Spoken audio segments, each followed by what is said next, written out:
नमस्कार, मैं समीर कटियार हाजिर हूँ आपके सामने मध्यकालीन भारत की दिल्ली विश्वविद्यालय की पुस्तक लेकर। इस पुस्तक में भारत के सम्राट औरंगजेब और मराठों के बीच में संबंधों पर चर्चा की गई है, जो कि इस प्रकार से है।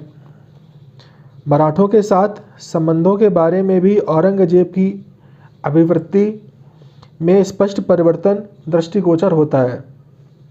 उसके शासनकाल के उत्तरार्ध में मराठे शिवाजी काल के भूमिया जमींदार नहीं रहे, अपितु उन्हें सामाजिक स्तर पर राजपूतों और साम्राज्य के अन्य महत्वपूर्ण अमीरों के बराबर का स्थान मिला।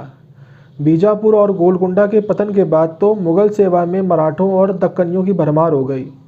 अतहर अली के अनुसार इस काल में मराठों का अनुपात हिंदू अधिकारियों का आधा और कुल मनसबदारों का छठा हिस्सा था। यहाँ पर यह भी स्मरण रखना होगा कि संभाजी की हत्या एक राजनीतिक हत्या पर थी।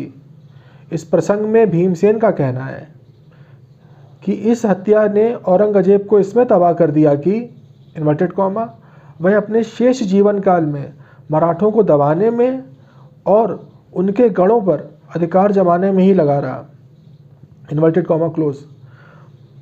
वह संभाजी की हत्या से उत्पन्न प्रभाव को यह कहकर कम करने की कोशिश करता रहा कि संभाजी की इससे उसकी दुश्मनी तो व्यक्तिगत कारणों से थी, न कि शिवाजी के वंशधर होने के नाते वह उससे बैर निकालना चाहता था।